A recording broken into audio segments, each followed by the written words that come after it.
Hi friends, welcome to MS Krish academy. నేను మీ సదానందం. మనం ఈవీఎస్ బుక్లో ఫస్ట్ పార్ట్ కంప్లీట్ చేసుకున్నాం. అలాగే థర్డ్ క్లాస్ పైన ఈవీఎస్ టెస్ట్ కూడా కండక్ట్ చేయడం జరిగింది. ఫోర్త్ క్లాస్ పార్ట్ 1 పార్ట్ 2 పైన క్లాసెస్ కూడా చెప్పడం జరిగింది. అలాగే 2 టెస్టులు కూడా కండక్ట్ చేయడం జరిగింది. So fourth class text book సంబంధించి మొత్తము మన ఎంఎస్ క్రిష్ అకాడమీలో text books test series and classes కూడా ఉన్నాయి. చూడని వాళ్ళు ఉంటే చూడండి. అలాగే మన ఎంఎస్ క్రిష్ అకాడమీని సబ్స్క్రైబ్ చేసుకోండి. So 5th class first 4 lessons గత వీడియోలో డిస్కస్ చేసాం. ఇప్పుడు 5th లెసన్ మన శరీర భాగాలు, జ్ఞానేంద్రియాలు. సో ఇప్పుడు చూద్దామండి. చలో. సో మన శరీరం భాగాలు ఈ పేజీలో మనకు నోట్ చేసుకోవడానికి ఏం లేదు. సో జ్ఞానేంద్రియాలు అంటే మనకు తెలుసు కదండి. సో ఇది వెరీ ఇంపార్టెంట్. ఇది చాలా చిన్న బిట్, మీ అందరికీ తెలిసే ఉంటుంది. సో జ్ఞానేంద్రియాలు కళ్ళు, చెవులు, ముక్కు, నాలుక అండ్ చర్మం. సో జ్ఞానేంద్రియాలు 5 ఉంటాయి. నెక్స్ట్ కళ్ళ గురించి ఇక్కడ తీసుకోవాల్సిన జాగ్రత్తలు ఉన్నాయి. సో ఇక్కడ ఒక మనం నోట్ చేసుకోవాల్సిన పాయింట్ ఉంది.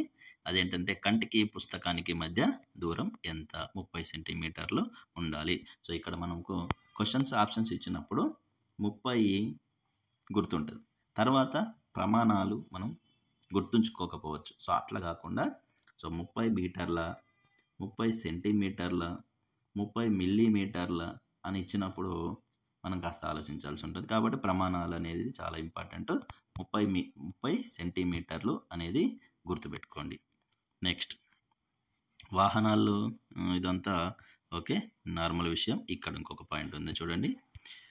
టెలివిజన్ 2.5 మీటర్ల దూరం నుండి చూడాలి. సో దీన్ని మనకు 2.5 మీటర్ అని ఇవ్వచ్చు, లేదా సెంటీమీటర్ ఇవ్వచ్చు, 2.5 అడుగులు అని కూడా ఇవ్వచ్చు. సో ఇట్లాంటి ఇచ్చినప్పుడు ప్రమాణాల దగ్గరనే కన్ఫ్యూజ్ అవుతాం. లేదా 2.5 బదులు 3.5 అట్లా ఇవ్వచ్చు. సో ఇక్కడ ఒక్క విషయం గుర్తుంచుకోండి, ఏంటంటే ఈ నెంబర్స్ అని వాటిని మనం ఇట్లా అక్షరాలలో అంటే 2.5 అనేది ఇట్లా ఇచ్చినప్పుడు ఒక రకంగా ఆలోచిస్తాం మనము. అలాగే ఇలా నెంబర్స్లో ఇచ్చినప్పుడు ఒక రకంగా ఆలోచిస్తాం. సో ఇట్లాంటివి ఉన్నప్పుడు మనం చాలా జాగ్రత్తగా ఈ అక్షరాలలో ఉన్నదాన్ని నెంబర్లలో కూడా రాసి చూసుకుంటే బెటర్గా ఉంటుంది. నెక్స్ట్ రైట్, ఇక్కడ కళ్ళకు వైద్యం చేసే డాక్టర్ను ఆప్థమాలజిస్ట్ అని అంటారు, కంటి డాక్టర్ను. సో ఇది ఇంపార్టెంట్, గుర్తుపెట్టుకోండి. కంటి వైద్యం చేసే డాక్టర్ని ఆప్థమాలజిస్ట్ అంటారు. ఇక కంటి ఆరోగ్యానికి ఉపయోగపడే మనకు ఆహార పదార్థాలు ఉన్నాయి ఇక్కడ. సో విటమిన్ ఏ ఎందులో ఉంటుందో అవి కంటి ఆరోగ్యానికి ఎక్కువగా ఉపయోగపడతాయి. సో ఇదంటే క్యారెట్, అలాగే బొప్పాయి, అలాగే ఇక్కడ పాలకూర, సో ఇది బచ్చల కూర. సో ఇటువంటి వాటిలలో మనకు విటమిన్ ఏ దొరుకుతుంది.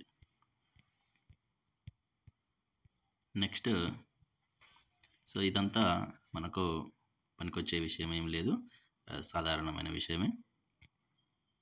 లౌడ్ స్పీకర్ల వల్ల మనకు చెవులకు సంబంధించిన వ్యాధులు వస్తాయి. సెల్ ఫోన్ల గురించి ఇచ్చండి ఇక్కడ. సో ఇట్లాంటివి ఏదైనా చిన్న చిన్న స్టేట్మెంట్స్ ఇచ్చి కరెక్ట్ తప్పని అడిగే అవకాశం ఉంటుంది. సో మనం చెవులలో ఏది పెట్టకూడదు, ఏది సమస్య ఉన్నా కూడా సొంత వైద్యం చేసుకోకుండా డాక్టర్ను సంప్రదించాలి. ఆముదం నూనె లాంటివి కూడా వేయకూడదు. ఇక చెవి, ముక్కు, గొంతు, సో ఈ మూడింటికి కలిపి ఒకరే డాక్టర్ ఉంటారు, అతన్ని ఈఎన్టీ అంటారు. సో ఈ అంటే ఏంటండి? ఇయర్స్. ఈ అంటే ఇయర్స్, అలాగే ఈ అంటే ఇయర్, తర్వాత ఎన్ అంటే నోస్, తర్వాత టీ అంటే టంగ్. సో ఈఎన్టీ డాక్టర్ అని అంటారు. సో చెవి, ముక్కు, గొంతుకు సంబంధించిన సమస్యలను వైద్యం చేసే డాక్టర్ పేరు ఈఎన్టీ వైద్యుడు. రైట్, ఇక్కడ గత క్లాస్లో ఒక టెస్ట్ సిరీస్లో మనం ఒక క్వశ్చన్ ఇవ్వడం జరిగింది. భిన్నమైన వాటిని గుర్తించండి అని ఇచ్చినప్పుడు గబ్బిలం పేరు ఇచ్చాను. సో ఈ గబ్బిలం పేరులో అని మిగతా వాటితో ఇది ఎందుకు భిన్నమైనది అంటే పక్షులలో కూడా ఇది క్షీరదం ఉన్నది. సో క్షీరదం అంటే, క్షీరం అంటే పాలు, అర్థం ఏంటిదండి? పాలు. సో క్షీరదం అంటే పాలిచ్చి పెంచే జంతువు. పాలిచ్చి పెంచేటి ఏముంటాయండి? డైరెక్ట్గా పిల్లల్ని కన్నవి, శిశోత్పాదకాలు మాత్రమే పిల్లలకు పాలిస్తాయి. సో అట్లాంటప్పుడు పక్షులలో శిశోత్పాదకం ఏదండి?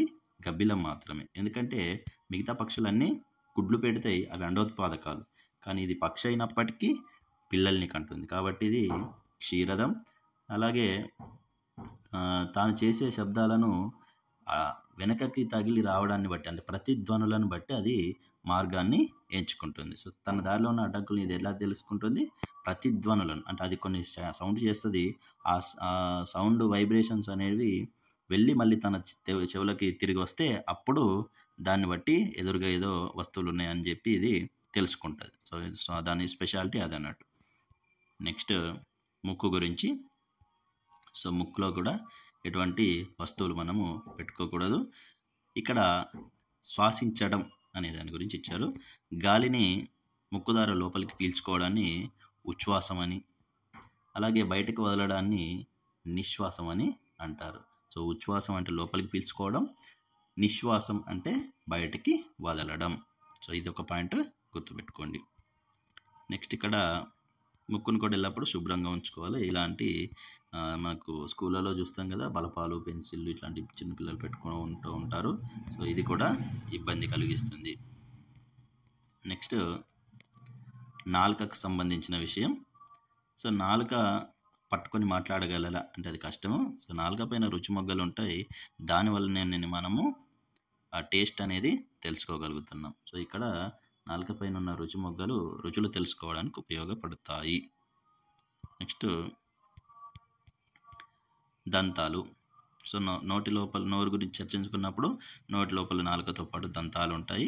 సో ఈ దంతాలతోటి మనము ఆహార పదార్థాలని నములుతాం. సో ఇక్కడ దంతాలు లేని వాళ్ళ ఆహార పదార్థాలను సరిగ్గా నమలలేరు. దానివల్ల ఆహార పదార్థాల రుచి వాళ్ళకు తెలియదు. ఎందుకంటే నమలకుండా వాటి ఆహార పదార్థాల రుచి అనేది సరిగ్గా తెలియదు, కొన్నింటి మాత్రమే తెలుస్తుంది. ఇక్కడ నమిలి మనం ముక్కలుగా చేసుకున్నప్పుడు అది మన నోట్లో ఉండే లాలాజలంతో కలిసిపోతుంది.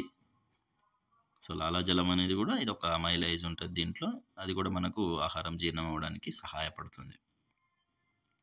కొరకడానికి, చీల్చడానికి, నమలడానికి, నమిల పదార్థాలని పిండిలా విసరడానికి వేరు 4 రకాల దంతాలు ఉన్నాయి. సో దంతాలు ఎన్ని రకాలు ఉన్నాయంటే మనకు 1, 2, 3, 4 రకాలు. సో కొరకడానికి, అలాగే కూర పనులు ఏం చేస్తుందంటే చీల్చడానికి. సో మనకు కొన్ని సైడ్కి ఉంటాయండి చూడ, అవి అండి. తర్వాత నమల దంతాలు, ఇవి దవడలు. సో విసురు దంతాలు, ఇవి మనకు వెనకాల ఉండే దంతాలు. సో ఇక్కడ చూడండి చాలా క్లియర్గా ఇచ్చండి ఇక్కడ. సో దంతాలలో 4 రకాలు ఉంటాయి. ఈ ముందు పళ్ళు ఉన్నాయి చూడండి. సో ఈ ముందు పళ్ళను మనము కొరుకు దంతాలు అంటారు. సో ఈ ఫస్ట్ 4 అన్నట్టు. సో వీటిని కొరుకు దంతాలు. సో పైన అయినా కింద అయినా సేమే ఉంటుంది. సో ఇది కొరుకు దంతాలు. ఇక్కడ కొంచెం షార్ప్గా ఉన్నది చూడండి. సో ఈ షార్ప్గా ఉన్నదాన్ని మనము ఏమంటాం? కూర దంతాలు అని అంటాం. సో అట్లాగే ఈ తర్వాత ఉన్న దవడలని నములు దంతాలు, ఇక పెద్దగా ఉన్నాయి చూడండి, వీటిని విసురు దంతాలు అని అంటారు. సో ఇప్పుడు ఇక్కడ కొరుకు దంతాలు, కూర దంతాలు, నమల దంతాలు, విసరు దంతాలు, ఇవన్నీ మనకు ఎన్ని ఉన్నాయో లెక్క పెట్టుకోవచ్చు. సో మొత్తం ఎన్ని ఉంటాయండి? 32 ఉంటాయి. సో 32 పళ్ళు ఉన్నాయి మనకు. సో ఇక్కడ నెంబర్స్ ఇచ్చాను చూడండి, 1 2 3 4 5 6 7 ఇట్లా 32 పళ్ళు అనేటివి ఇవ్వడం జరిగింది. సో దంతాల అమరిక అనేది ఈ విధంగా ఉంటుంది. సో ఒక దవడలో ఒక పక్కకు ఎన్ని ఉంటాయి అనేది చూసుకుంటే, ఈ కొరుకు దంతాలలో ఈ రెండుని తీసేసుకొని 2 1 2 3 అనేది మనము ఇట్లా తీసుకోవచ్చు. 2 1 2 3 ఇటు కూడా. సో ఒక పక్కకు తీసుకుంటే ఇట్లా ఉంటాయి. సో మొత్తం ఒక దవడ, కింది దవడలో కలుపుకుంటే మనం ఆ నెంబర్ని యాడ్ చేసుకుంటే సరిపోతుంది. నెక్స్ట్ దంతాలను ఎలా శుభ్రం చేసుకోవాలి? ఇక్కడ తినక ముందు కడుక్కోవాలి. చిగుళ్ళను కూడా మర్దన చేసుకోవాలి. అలాగే ఉత్తరేని, కానుగ, వేప, తుమ్మ మొదలగు పుల్లల్ని ఉపయోగించుకోవచ్చు. ఇక్కడ మనకు క్వశ్చన్ అడిగితే అడగచ్చు, ఉత్తరేని, కానుగ, వేప, తుమ్మ. సో మనకు ఉపయోగించుకోలేని చెట్లు ఏవి, అట్లాంటి క్వశ్చన్స్ కూడా అడగచ్చు. నెక్స్ట్ గారపట్టి, పంటి నొప్పి వస్తాయి, అట్లాంటి సమస్యలు వచ్చినప్పుడు మనం ఏం చేయాలి? డాక్టర్ని సంప్రదించాలి. మరి అన్నిటికీ ఒకరే డాక్టర్ ఉండరు కదా. సో దంతాలకు సంబంధించిన డాక్టర్ని డెంటిస్ట్ అని అంటారు. ఇది అందరికీ తెలుసు, దంత వ్యాధి నిపుణులు తెలుగులో అయితే. So dentist. నెక్స్ట్ చర్మం గురించి. శరీరం మన లోపల ఉన్న అన్ని అవయవాలను కప్పి ఉంచి కాపాడేది చర్మం. సో ఇక్కడ చర్మం వల్ల మనకు స్పర్శ అనేది తెలుస్తుంది. సో ఇది కూడా ఒక జ్ఞానమే కాబట్టి మనకు చర్మం అనేది కూడా ఒక జ్ఞానేంద్రియం.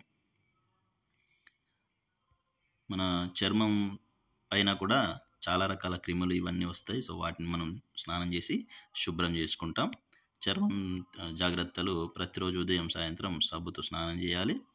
అలాగే చర్మంపై వ్యాస్లిన్ పూసుకోవడం, శరీరాన్ని పూర్తిగా కప్పి ఉంచే దుస్తులు వేసుకోవడం, ఇట్లాంటివి తీసుకోవచ్చు. ఎండాకాలంలో నూలు దుస్తులు. చూడండి, ఇంతకుముందు ఒక క్వశ్చన్ వచ్చిన నూలు అనేది జంతువుల నుండి తయారవుతుంది అనేది అక్కడ రాంగ్ ఆన్సర్ ఇచ్చాను మన టెస్ట్ సిరీస్లో. సో నూలు దుస్తులు అంటే పత్తితో తయారు చేసినవి కాబట్టి వీటిని కాటన్ అని కూడా అంటారు. సో అవి మనం తీసుకోవాల్సి ఉంటుంది జాగ్రత్తలు. నెక్స్ట్ చర్మానికి సంబంధించి ఏదైనా మనకు ప్రాబ్లమ్స్ వస్తే ఏం చేయాలండి? చర్మానికి సంబంధించిన డాక్టర్ని కలవాలి. సో అప్పుడు చర్మ వ్యాధి నిపుణులను డెర్మటాలజిస్టు అంటారు. సో ఓకేనా, డెర్మా అంటే చర్మం అన్నట్టు. సో డెర్మటాలజిస్ట్ మనకు చర్మ వ్యాధి నిపుణులు. ఇక ఇది చాలా ఇంపార్టెంట్ బిట్. ఏంటిదంటే శరీరంలో అతిపెద్ద అవయవం ఏంటిది? మనం అవయవాలు అనగానే మనకు గుండె, ఊపిరితిత్తులు, కాలేయం, జీర్ణాశయం ఇట్లాంటి అవయవాలు గుర్తొస్తుంది, కానీ చర్మం పేరు గుర్తురాదు. కానీ చర్మం కూడా ఒక అవయవం, కాకపోతే అన్ని అవయవాలను కప్పి ఉంచే అవయవం అన్నట్టు ఇది. సో కాబట్టి ఇక్కడ చర్మం అనేది మన శరీరంలోనే అతిపెద్ద అవయవం. మానవ శరీరంలో ఈ చర్మం ఎంత వైశాల్యంతో ఉంటుందంటే దీన్ని అంటే మనం తీసి చూస్తే 1.5 చదరపు మీటర్ల వైశాల్యం ఉంటుంది. సో దాన్ని కంప్లీట్గా కొలిస్తే ఎంత వైశాల్యం ఎంత వస్తుంది? 1.5 చదరపు మీటర్లు. సో ఈ ప్రమాణాలు కూడా గుర్తుపెట్టు, చదరపు మీటర్లు. అలాగే 4 కిలోల బరువు ఉంటుంది. మన చర్మం ఎన్ని కిలోల బరువు ఉంటుందండి? 4 kg. సో ఇట్లాంటి క్వశ్చన్స్ ఎప్పుడు కన్ఫ్యూజ్ అవుతాయి అంటే, మనకు రఫ్లీషియా అనే పువ్వు కూడా అతిపెద్ద పుష్పం అది ప్రపంచంలో. దాని యొక్క బరువు ఎంత? రఫ్లీషియా యొక్క బరువు ఎంత? 7 నుంచి 10 kgలు. సో రఫ్లీషియా యొక్క బరువు 7 నుంచి 10 kgలు అయితే మన చర్మం యొక్క బరువు 4 kgలు. సో అక్కడ బరువు ఉంటుంది, ఇక్కడ బరువు కూడా ఉంటుంది కాబట్టి గుర్తుపెట్టుకోండి. సో కన్ఫ్యూజ్ కాకుండా. ఇదేమో రఫ్లీషియాది. అలాగే మనకి ఇక్కడ చర్మం యొక్క బరువు 4 కిలోలు. ఇక చర్మ వ్యాధికి సంబంధించిన వైద్యం చేసే వాళ్ళను డెర్మటాలజిస్ట్ అంటారు. చాలా వరకు చర్మ వ్యాధులన్నీ కూడా అంటువ్యాధులే ఉంటాయి. సో ప్రతి పరిసరాల మార్పును మొదట గ్రహించేది చర్మమే. కాబట్టి మనం చర్మాన్ని చాలా శుభ్రంగా ఉంచుకోవాలి. ఇక్కడ ఈ పాఠంలో ఉన్న కీలక పదాలు. సో శరీరం, జ్ఞానేంద్రియాలు 5. ఓకేనా, మనకు తెలుసు. బాహ్య అవయవాలు కంటికి కనిపించేవి. అవయవాల మధ్య సమన్వయం, ఒకదానికొకటి కోఆపరేషన్ తోటి పనిచేస్తాయి. లాలాజలం మన నోట్లో ఉంటుంది. కళ్ళకు రక్షణ. కళ్ళ రక్షణలో మనకు 2.5 మీటర్ల దూరంలోనే టీవీ చూడాలి. మనకు టీవీని 2.5 మీటర్ల దూరంలో టీవీ చూడాల్సి ఉంటుంది. అట్లనే 30 సెంటీమీటర్ల దూరంలో మనము పుస్తకాన్ని చదవాల్సి ఉంటుంది. ఇక ధ్వని కాలుష్యము, చర్మానికి సంబంధించి ఇప్పుడు చెప్పుకున్నాం. సో ఎనామిల్ అనేది మన దంతాలపై ఉండే పొర. సో ఈ పొర కనుక వెళ్ళిపోతే మనకు దంతాల యొక్క నొప్పి వస్తుంది. సో బాగా ఎక్కువ బ్రష్ చేసినా కూడా మన దంతాలపై ఉండే ఈ వైట్ ఎనామిల్ అనేది పోతుంది. సో అట్లా కూడా, లేదా దంతానికి సంబంధించి బ్రష్ చేయకపోయినా గారపట్టి, పళ్ళు పుచ్చిపోయి ఇట్లాంటి సమస్యల వల్ల ఎనామిల్ పోతుంది. ఓకేనా. సో చర్మానికి ఉన్నది స్పర్శ జ్ఞానం. చర్మానికి స్పర్శ జ్ఞానం అనేది ఉంటుంది. సో దంతాలు అనేటి 4 రకాలు. సో ఏమేమి రకాలు ఉన్నాయి? దంతాలు కొరుకు పళ్ళు, కోరపళ్ళు, నములు దంతాలు, విసురు దంతాలు. సో ఉచ్ఛ్వాసం అంటే లోపలికి పీల్చుకోవడం గాలిని, నిశ్వాసం అంటే గాలిని బయటకు వదిలిపెట్టడం. రుచి మొగ్గలు అనేటి నాలుక పైన ఉంటాయి. సో ఇది మనకు రుచిని తెలుపుతాయి. సో ఇంతటితో ఈ లెసన్ కంప్లీట్ అయిపోయింది. నెక్స్ట్ ఇక్కడ మన శరీరంలోని వ్యవస్థల గురించి ఇవ్వడం జరిగింది. సో మన శరీరంలో వ్యవస్థలు అనేటి ఏమేమి ఉన్నాయి చూద్దాం. శ్వాస వ్యవస్థ, ఊపిరితిత్తుల గురించి ఉన్నది ఇక్కడ. శ్వాస వ్యవస్థ అంటే మనం ఇంతకుముందు చెప్పుకున్నాం కదా, ఉచ్ఛ్వాసం నిశ్వాసం అనేది జరుగుతూ ఉంటుంది. శ్వాసకు సంబంధించిన అవయవాల ద్వారా గాలిలోని ఆక్సిజన్ను గ్రహిస్తుంది. మరి శ్వాసకు సంబంధించిన అవయవాలు ఏముంటాయి? ఫస్ట్ ఆఫ్ ఆల్ ముక్కు, ఆ తర్వాత వాయు యొక్క నాళం, తర్వాత ఊపిరితిత్తులు. శ్వాసనాళం ద్వారానే ఊపిరితిత్తుల్లోకి గాలిని పంపిస్తుంది. ఇక్కడ ముక్కు ద్వారా మనం పీల్చుకున్న గాలి శ్వాసనాళంలోకి వెళ్తుంది. ముక్కు ద్వారా మనం పీల్చుకున్న గాలి శ్వాసనాళంలోకి వెళ్తుంది. సో శ్వాసనాళంలోకి వెళ్ళిన గాలి ఊపిరితిత్తుల్లోకి వెళ్తుంది. సో ఓకేనా, ఇక్కడ పటంలో చాలా క్లియర్గా ఇవ్వడం జరిగింది. సో ఏంటండి, ఇంకా ఇట్లా గాలి అనేది ముక్కు ద్వారా మనం పీల్చుకున్నది ఇక్కడ శ్వాసనాళంలోకి వచ్చి ఇక్కడ నుండి 2 ఊపిరితిత్తుల్లోకి వెళ్ళిపోతుంది అన్నట్టు. ఓకేనా. నెక్స్ట్ మనకు శ్వాస వ్యవస్థలో మనం పీల్చిన గాలి 2 ఛాతి భాగం 2 సంచులు లాంటి ఊపిరితిత్తులకు వెళ్తుంది. ఇక్కడ ఏం జరుగుతుందంటే ఆక్సిజన్ కార్బన్ డైఆక్సైడ్ మార్పిడికి జరుగుతుంది. సో ఏమవుతుందంటే మనం పీల్చుకున్న గాలిలోని ఆక్సిజను ఈ ఊపిరితిత్తుల ద్వారా అక్కడికి వచ్చిన రక్తంలో ఈ ఆక్సిజన్ కలిసిపోతుంది. అలాగే కార్బన్ డైఆక్సైడ్ అనేది ఆ రక్తం తీసుకొచ్చిన కార్బన్ డైఆక్సైడ్ ఊపిరితిత్తులలో వచ్చేస్తుంది. సో అటు ఇటు ట్రాన్స్ఫర్ అయిపోతాయి. సో అప్పుడు కార్బన్ డైఆక్సైడ్ని ఊపిరితిత్తులు బయటకు పంపించేసి మళ్ళీ ఆక్సిజన్ని లోపలికి పీల్చుకుంటూ ఉంటాయి. సో ఇది నిరంతరం జరిగే ప్రక్రియ. ఇక్కడ గాలి గదుల కుడ్యంపై అనేక సూక్ష్మ రక్త నాళికలు అనేటివి ఉంటాయి. సో గాలి గదులు అంటే ఇక్కడ ఊపిరితిత్తులు, ఊపిరితిత్తుల కుడ్యం అంటే గోడలు. సో వాటిపైన సూక్ష్మంగా అంటే చిన్న రక్తనాళికలు ఉంటాయి. ఇవి ఏం చేస్తాయి? మనం పీల్చుకున్న గాలిలోని ఆక్సిజన్ని గ్రహించి రక్తానికి ఇస్తే రక్తం అనేది శరీర భాగాలన్నిటికీ కూడా ఈ ఆక్సిజన్ని సరఫరా చేస్తుంది. అలాగే రక్తంలోని కార్బన్ డైఆక్సైడ్ను నీటి ఆవిరిని ఇవి బయటకు పంపిస్తాయి అన్నట్టు. సో ఊపిరితిత్తులకు సంబంధించిన డాక్టర్ని ఏమంటారు అంటే పల్మోనాలజిస్ట్ అంటారు. ఊపిరితిత్తుల డాక్టర్ని ఏమంటారు? పల్మోనాలజిస్ట్. పల్మోనాలజిస్ట్ అంటే ఊపిరితిత్తుల డాక్టరు. ఓకేనా. నెక్స్ట్ రక్త ప్రసరణ వ్యవస్థ. సో మనకు అన్ని కూడా షార్ట్గా చిన్నగా ఇవ్వడం జరిగింది శ్వాస వ్యవస్థ. దాని ఇంట్రడక్షన్స్ మాత్రం ఇక్కడ 5th క్లాస్లో ఇచ్చారు. అలాగే వీటికి కంటిన్యూషన్ అనేది మనకు 10th క్లాస్ బయాలజీలో దొరుకుతుంది. సో దీంట్లోంచి 5 క్వశ్చన్లు గత డిఎస్సిలో వచ్చినాయండి. సో ఇది ఈ లెసన్ ఎంత ఇంపార్టెంటో మనం గుర్తుపెట్టుకోవాలి. 5 క్వశ్చన్లు డిఎస్సిలో ఈ టాపిక్లోంచే వచ్చినాయి. అంటే మనకి ఇక్కడ కంటిన్యూషన్ అనేది అక్కడ 10th క్లాస్లో ఉన్న కంటిన్యూషన్ ఈ రెండింటిని చదువుకుంటే చాలా బెటర్గా ఉంటుంది. సో రక్త ప్రసరణ వ్యవస్థ. సో రక్త ప్రసరణ వ్యవస్థలో ఎలా ఉందో ఒకసారి పటంలో మీరు గమనించండి. మన శరీరం అంతా రక్త నాళాలు ఉంటాయి. సో దాంట్లో సిరలు, ధమనులు ఇట్లా మంచి రక్తం, చెడు రక్తాన్ని సరఫరా చేసే ఉంటాయి. ఆ రక్తనాళాలకు మళ్ళీ చిన్న చిన్న రక్తకేశ నాళికలు ఉంటాయి. శరీరం అంతటా కూడా రక్తనాళాలు అనేటివి ఉంటాయి అన్నట్టు. సో ఒకదానికొకటి శాఖల్లాగా, ఒక చెట్టు కొమ్మకు చిన్న చిన్న కొమ్మలు ఎలా ఉంటాయో సో అట్లాగా రక్తనాళాలకు మళ్ళీ చిన్న చిన్న రక్తనాళాలు, వాటికి మళ్ళీ ఇంకా చిన్న చిన్న రక్తనాళాలు అలా ఉంటాయి అన్నట్టు. సో దీంట్లో ప్రధానమైనది రక్తాన్ని శరీరం అంతా పంపించడంలో ప్రధానమైనది మోటార్ లాంటిది మన గుండె. సో ఇక్కడ గుండె ఏం పని చేస్తుందండి? మన శరీరం మొత్తానికి సరఫరా చేస్తుంది రక్తాన్ని. రక్తం శరీరంలోని ప్రతి భాగానికి మనం తీసుకున్న ఆహారాన్ని, ఆక్సిజన్ను తీసుకెళ్తుంది. సో రక్తం యొక్క పని ఏంటిదంటే ఆక్సిజన్ను తీసుకెళ్ళడం, అలాగే ఆహార పదార్థాలని తీసుకెళ్ళడం. సో ఈ రక్తం చేసే ముఖ్యమైన పని ఇదే అండి. సో మరి ఆక్సిజన్ అనేది ఊపిరితిత్తుల ద్వారా వస్తుంది. ఆహారం అనేది మనం తిన్న తర్వాత, జీర్ణమైన తర్వాత పేగులు, చిన్న పేగులు, పెద్ద పేగుల దగ్గర నుంచి ఆ జీర్ణమైన ఆహారం రక్తంలో కలిసిపోతుంది. సో అప్పుడు ఈ రక్తం అనేది మన శరీరం అంతా తిరుగుతూనే ఉంటుంది కాబట్టి రక్తం వీటిని తీసుకెళ్తూ ఉంటుంది.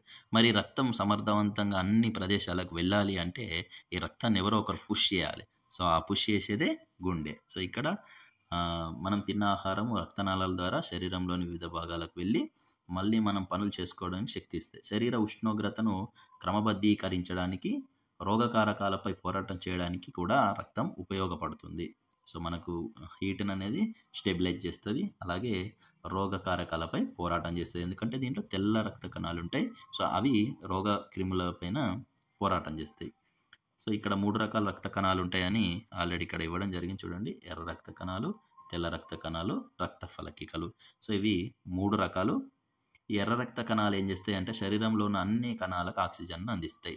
సో, దీంట్లో రక్తంలో కూడా దేని పని దానికే ఉందన్నట్టు. సో, ఎర్ర రక్త కణాల పని ఆక్సిజన్ తీసుకెళ్లడం. తెల్ల రక్త కణాల పని ఇంతకుముందు చెప్పుకున్నట్టు రోగకారక క్రిములతోటి పోరాటం చేయడం.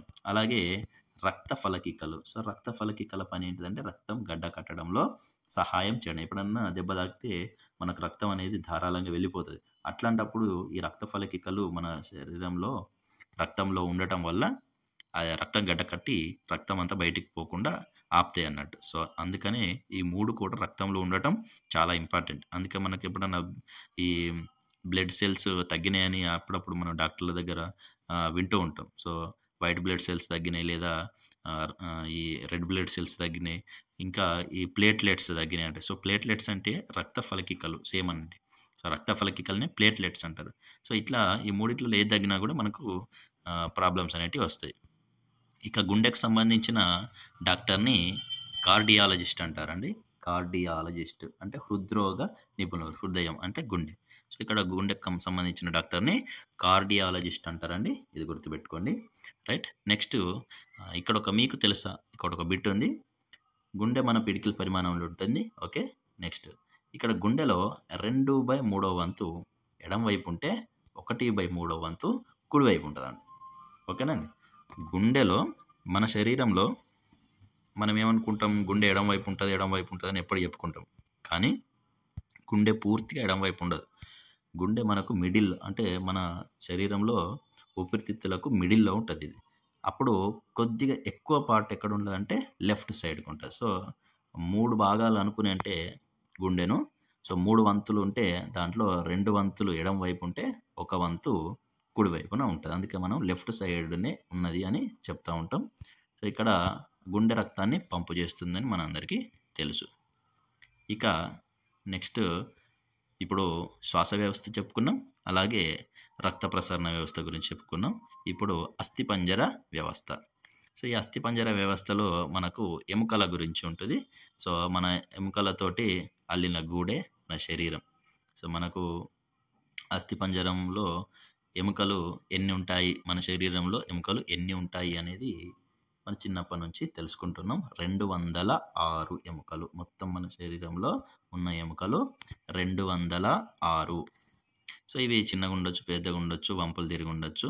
ఇక్కడ మన శరీరంలో వెన్నెముకలో కూడా కొన్ని చిన్న చిన్న ఎముకలు ఉంటాయి. సో, వెన్నెముక మొత్తంలో 33 వెన్నుపూసలు ఉంటాయి. సో, ఈ 33 వెన్నుపూసలు కలిసి మనకు వెన్నెముక అనేది ఏర్పడుతుంది. సో, ఫస్ట్ పుట్టినప్పుడు 33 ఉంటాయి కానీ తర్వాత పెద్దగైన తర్వాత కొన్ని కలిసిపోతాయి. సో, అట్లా కొన్ని తగ్గుతాయి అన్నట్టు. వెన్నెముక 33 పూసలతో ఏర్పడుతుంది. దీంట్లో వెన్నుపాము అనేది ఉంటుంది. కాల్షియం ఎముకలను దృఢంగా ఉంచుతుంది. సో, కాల్షియం ఎముకలను దృఢంగా ఉంచుతుంది. పాల ఉత్పత్తుల్లో ఆకుకూరల్లో కాల్షియం ఎక్కువగా ఉంటుంది. కూర్చున్నప్పుడు, నడిచేటప్పుడు మనము సరైన భంగిమలో నడవాలి. ఎందుకంటే లేకపోతే అదే అలవాటు అయిపోతే అలాగే ఎముకలు వంగిపోతాయి అన్నట్టు. సో, ఇక్కడ ఎముకలకు సంబంధించి ఏదన్నా వైద్యం అవసరం వస్తే కావాల్సిన డాక్టరు ఆర్థోపెడిషియన్. సో, ఎముకలకు సంబంధించిన డాక్టర్ని ఏమంటారంటే ఆర్థోపెడిషియన్. ఇక్కడ శరీరానికి రోజు ఎండ తగలడం వల్ల డి విటమిన్ లభిస్తుంది. దీంతో ఎముకలు, చర్మం 2 కూడా ఆరోగ్యంగా ఉంటాయి. సో, చర్మానికి కానీ ఎముకలకు కానీ డి విటమిన్ అవసరం. ఇది మన శరీరంలో తయారవుతుంది కానీ ఎండ తగిలితేనే తయారవుతుంది అన్నట్టు. సో, ఓకేనా. రైట్. ఇక్కడ ఎముకలకు సంబంధించిన డాక్టరు ఆర్థోపెడిషియన్. కాల్షియం అనేది మనకు ఎక్కువ అవసరం ఎముకల ఆరోగ్యానికి. ఎముకలు పెరిగితే మనం చాలా ఎత్తు పెరుగుతాం. బలమైన ఎముకల కోసం పాలు, గుడ్లు, ఆకుకూరలు తీసుకోవాలి. ఎండ తగిలేలా శరీరం ఆరుబయట ఉండాలి. సో, ఇది కూడా ఉదయం పూట ఎండ అనేది మనకు చాలా మంచిది. ఇంతటితో అస్థిపంజర వ్యవస్థ అయిపోయింది. సో, ప్రతి చోట ఎన్ని ఎముకలు ఉంటాయి అదంతా డీటెయిల్గా ఇక్కడ ఇవ్వలేదు 5th క్లాస్లో. నెక్స్ట్ జీర్ణ వ్యవస్థ. మనం తిన్న ఆహారం ఏమవుతుంది, ఎక్కడికి వెళ్తుంది అనేది మనం ఆలోచించినప్పుడు ఇది మన శరీరం ఎంత అద్భుతంగా తయారైంది అనేది మనం గమనించవచ్చు. ఇక్కడ మనం నోటి ద్వారా చూడండి, ఈ పటంలో నోటి ద్వారా తిన్న ఆహారము, నోటి ద్వారా ఆహారం తింటాం కదా. సో, నోటి ద్వారా తిన్న ఆహారము మనకు ఈ ఆహార నాళంలోకి వస్తుంది. ఈ ఆహార నాళం నుండి తర్వాత జీర్ణాశయంలోకి వస్తుంది. సో, ఆ జీర్ణాశయం నుండి చిన్న పేగులు, చిన్న పేగులోంచి మళ్ళీ పెద్ద పేగులు పురీషనాళం పాయ ద్వారా విసర్జించే మిగిలిపోయిన ఆహారం విసర్జిస్తాం. సో ఇంత మొత్తం దేవుడంతా సిస్టమేటిక్గా చేసి పెట్టినాడు. చూడండి ఇక్కడ నోరులో నములుతాం, అక్కడ కొంచెం డైజెషన్ అవుతుంది. సో లాలాజలం కలిసి అక్కడ నుంచి మింగుతాం, తర్వాత ఆహార నాళంలోకి వస్తుంది. ఆహార నాళంలో నుంచి జీర్ణాశయంలోకి వస్తుంది. జీర్ణాశయంలో కొద్ది గంటలు ఉంటుంది అన్నట్టు. సో ఈ జీర్ణాశయంలో HCl హైడ్రోక్లోరిక్ యాసిడ్ ఉంటుంది. సో అది చాలా వరకు జీర్ణం చేసేస్తుంది.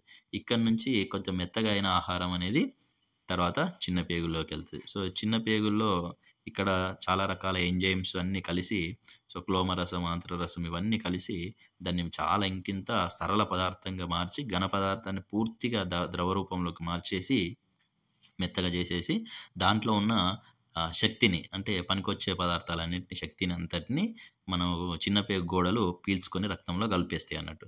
సో అక్కడ మిగిలిపోయిన వేస్టేజ్ అండ్ వాటర్ అనేది పెద్ద పేగులోకి వెళ్తుంది. ఈ పెద్ద పేగులో ఉన్నప్పుడు వాటర్ని మొత్తం ఆ పెద్ద పేగు గోడలు పీల్చుకొని మనకు డిహైడ్రేషన్ అవ్వకుండా మన వాటర్ని మళ్ళీ పీల్చుకుంటాయి. సో మిగిలిన తర్వాత కూడా మిగిలిన వేస్ట్ని మనము బయటికి విసర్జిస్తాం. సో ఈ విధంగా మనకు ఆహారం అనేది జీర్ణ ప్రక్రియ జరుగుతుంది. సో ఇదంతా మనకి ఎలా తెలుస్తుంది, అసలు ఆహారం ఎలా జీర్ణం అవుతుంది ఎలా తెలుస్తుంది అనేది ఎలా తెలిసిందంటే 1822వ సంవత్సరంలో ఒక డాక్టర్, ఆయన పేరు బీమంట్. సో ఈ బీమంట్ అనే డాక్టర్ ఏం చేసిండంటే ఒక గాయమైన మార్టిన్ అనే సైనికుడికి వైద్యం చేసిండు. సో బుల్లెట్ గాయంతో వచ్చిన మార్టిన్ అనే సైనికుడికి ఆయన వైద్యం చేసిండు. సో బుల్లెట్ గాయం అయితే ఎంత రంధ్రం అయితే, చాలా చిన్న రంధ్రం అవుతుంది, కడుపులో తాకింది ఆయనకు. సో ఆయన వయసు 18 సంవత్సరాలు. గాయం కాకముందు ఆయన చాలా ఆరోగ్యంగానే ఉండేవాడు. అప్పుడు డాక్టర్ బీమంట్ ఏం చేసిండు, ఆ గాయాన్ని శుభ్రపరిచి అక్కడ ఒక మొత్తం అదంతా నయం చేసిన తర్వాత కూడా పైనుంచి ఒక రంధ్రం అనేది ఏర్పడింది ఆ బుల్లెట్ తీసేసిన ప్లేస్లో. సో అక్కడ చర్మం వదులుగా ఉండే, సో కొంచెం ఓపెన్ చేస్తే లోపల ఏం జరుగుతుందో ఆ రంధ్రంలోంచి కనిపించేటట్టు ఉండే అన్నట్టు.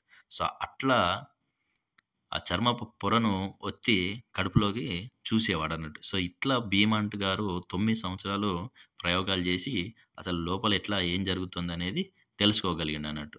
సో అట్లా లోపల పరిస్థితులు బయటనే కల్పిస్తే అట్లాగే జరుగుతుందా లేదా అని కూడా ఆయన చాలా రకాల ప్రయోగాలు చేసి ఈ కింది విధంగా ఇవ్వడం జరిగింది. సో ఆహార పదార్థము లోపల జీర్ణం కావడానికి పట్టిన సమయం కూడా కడుపులో అయితే ఎంత పడుతుంది, జీర్ణరసాలను తీసుకొని ఆ కడుపులోంచి కొన్ని జీర్ణరసాలను బయటికి తీసి గ్లాసులో పోసి దాంట్లో కూడా మనం ఆయనైతే ఏదైతే తిన్నాడో అదే పదార్థాలని ఈ గ్లాసులో పోసి కూడా ఎంత టైం పడుతుంది అది పూర్తిగా కరిగిపోయడానికి అనేది చెక్ చేసిండు అన్నట్టు. సో ఈ పట్టికలో మనకు ఆ వివరాలన్నీ ఇవ్వడం జరిగింది.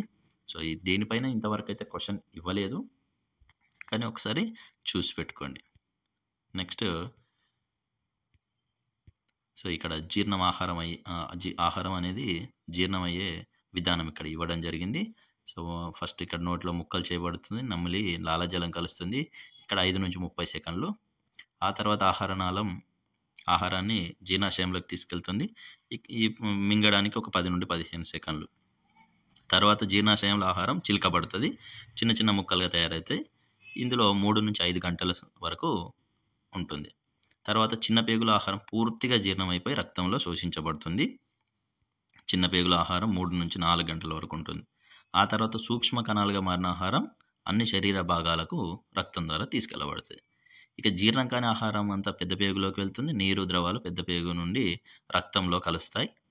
పెద్ద పేగులో ఆహారం 8 గంటల నుండి 3 రోజుల వరకు కూడా ఇంకా మిగిలి ఉండవచ్చు. నీరు రక్తంలోకి తీసుకుంటే ఇక మిగిలిన పదార్థం అంతా బయటికి మలం అనేది వాయువు ద్వారా బయటికి పంపించబడుతుంది. సో ఎప్పుడు కూడా పూర్తిగా తినకూడదు, మనము 25% కడుపును ఖాళీగా ఉంచుకుంటే బెటర్గా జీర్ణం అవుతుంది అనేది ఇక్కడ ఇచ్చారు. సో ఇక్కడ జీర్ణ వ్యవస్థకు సంబంధించి ఏదైనా జబ్బులకు చికిత్సను అందించే డాక్టర్ను గ్యాస్ట్రోఎంటరాలజిస్ట్ అంటారు. సో జీర్ణ వ్యవస్థకు సంబంధించిన డాక్టర్ని గ్యాస్ట్రోఎంటరాలజిస్ట్ అంటారు. సో ప్రతి ఒక్క డాక్టర్ పేరు కూడా గుర్తుపెట్టుకోండి. ఎముకలకు సంబంధించి డాక్టర్ను ఆర్థోపెడిషన్ అంటారు. అలాగే గుండెకు సంబంధించిన డాక్టర్ను కార్డియాలజిస్ట్ అంటారు. ఊపిరితిత్తులకు సంబంధించిన డాక్టర్ను పల్మోనాలజిస్ట్ అంటారు. కంటికి సంబంధించిన డాక్టర్ను ఆప్థమాలజిస్ట్ అంటారు.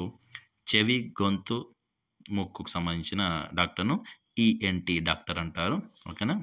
తర్వాత ఇక విసర్జక వ్యవస్థ, విసర్జక వ్యవస్థలో అంటే మన శరీరంలో ఏమైనా మలినాలుంటే బయటికి ఎలా పంపిస్తాం అనేది ఉంటుంది.